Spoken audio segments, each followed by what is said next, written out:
estava remando, sem parar. Só que eu não estava dando ordens para ele. E quando eu percebi onde estava, o barco já tinha ido longe demais. Fecho os olhos por um segundo. Imagina, fim de tarde no rio, sol dourado na água, silêncio absoluto. Você está sozinho. Aí começa um canto, um evento, não é passo, é uma voz. E ela está cantando especificamente para você. O que você faria? Porque eu sei o que eu fiz.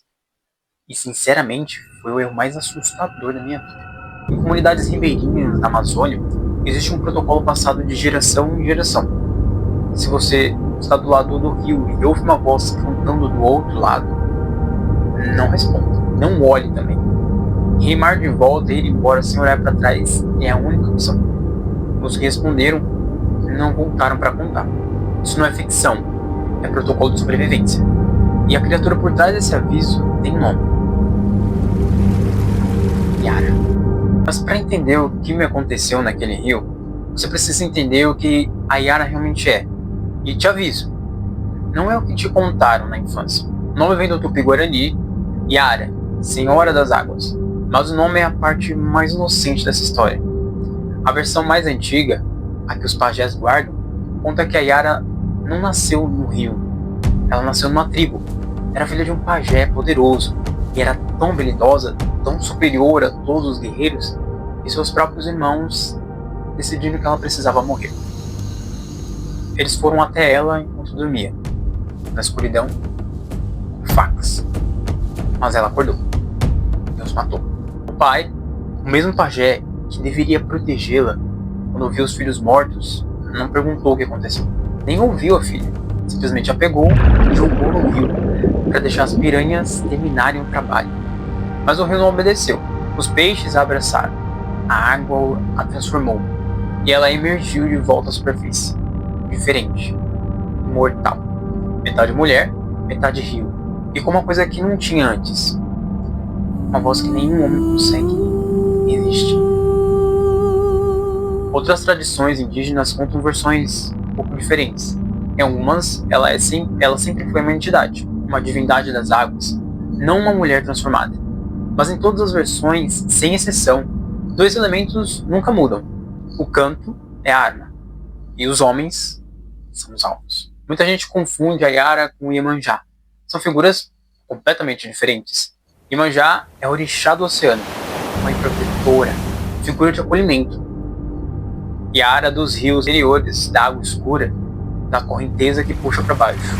Uma te abraça, a outra te afoga sorrindo. Mas, voltando naquela tarde no rio, quando o barco bateu na correnteza, eu voltei a mim.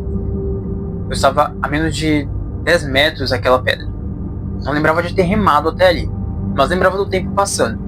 Era como acordar no meio de uma caminhada sem saber que tinha saído de casa, sabe? E no topo da pedra, no topo onde ninguém tinha como subir a não ser saindo da água, havia uma marca. O lodo estava seco, pressionado, exatamente no formato de alguém sentado. Os contornos ainda estavam frescos. Quem quer que estivesse ali tinha acabado de entrar na água. Eu cheguei a contar isso para um ribeirinho mais velho naquela região. Ele ficou surpreso. Só me olhou e disse: "Você teve sorte que correnteza te acordou, porque ela não para de cantar enquanto você estiver ouvindo." E o relato dele não é isolado. Pesquisadores de folclore amazônico documentaram casos com uma consistência que incomoda.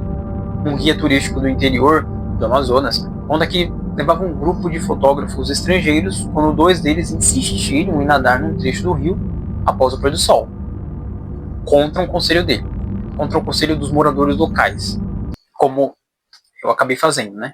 Um desses homens entrou na água e começou a nadar em direção ao centro do rio, sem avisar, sem razão aparente. Quando o guia perguntou para onde ele ia, o homem não respondeu. Só continuou nadando. Tiveram que pular na água para alcançá-lo.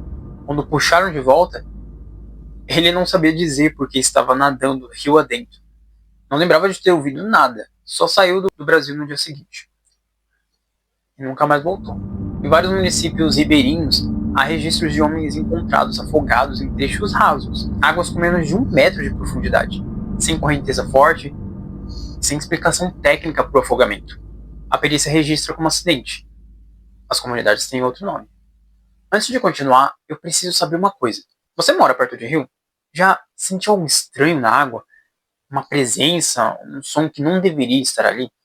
Comenta aqui embaixo enquanto o vídeo continua, porque o que vem agora é o que mais perturbou quando fui pesquisar essa história. O que acontece quando a Yara te encontra não é imediato, é gradual. É exatamente essa gradualidade que torna tão difícil perceber o que está acontecendo. Porque começa distante, um som que você não consegue identificar.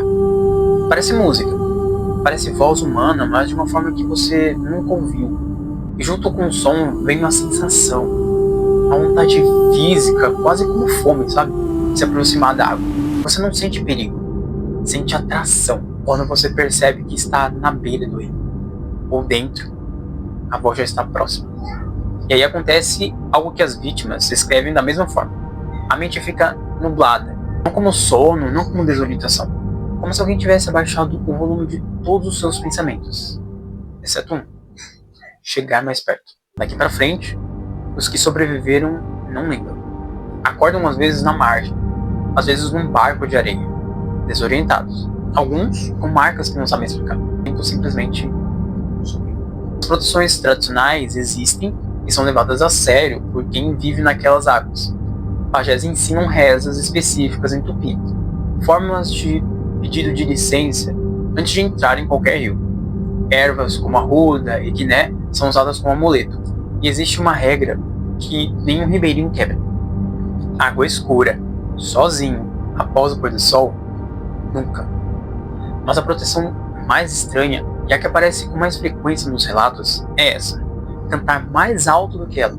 Se você cobrir o canto da Yara com o seu, ela recua, como se a competição quebrasse o feitiço. Mas tem um detalhe cruel nisso: você precisa manter a voz firme, sem tremer, sem parar. E o medo vai tomar conta de você quando você ouvir aquela voz. Vai tentar calar a sua. A Amazônia mata de formas que a ciência cataloga: correnteza, hipotermia, animais, doenças. Mas numa sociedade sem salva-vidas, sem sinalização, sem resgate rápido, a Yara cumpriu uma função que nenhuma placa de aviso cumpriria. O medo dela mantinha as pessoas fora da água à noite. Salvava vidas através do terror. Mas aqui está o que eu não consigo explicar com essa teoria. A consistência dos relatos, eu não estou falando de lendas urbanas espalhadas por telefone sem fio. Eu estou falando de comunidades isoladas, separadas por centenas de quilômetros de rio, sem contato entre si, descrevendo a mesma experiência. O mesmo canto, a mesma perda de memória, a mesma marca na pedra. O desmatamento avança, os rios mudam de curso, as comunidades ribeirinhas estão sendo deslocadas, o território da Yara encolhe. Só que os relatos não param. Talvez ela seja só uma metáfora poderosa que sobreviveu milênios porque funciona. Ou talvez os rios da Amazônia guardem algo que a ciência ainda não teve coragem de nomear. O que eu sei é o seguinte: desde aquela tarde, eu nunca mais pesquei sozinho após o pôr do sol. E sempre que o rio fica em silêncio absoluto, eu paro de respirar por um segundo, esperando. Bom, se isso te arrepiou, compartilha com alguém que acha que a lenda é só história de velho. E comenta aqui: você entraria num rio amazônico à noite? Porque eu já entrei. E sinceramente, não recomendo de jeito nenhum. Te vejo no próximo vídeo. Falou!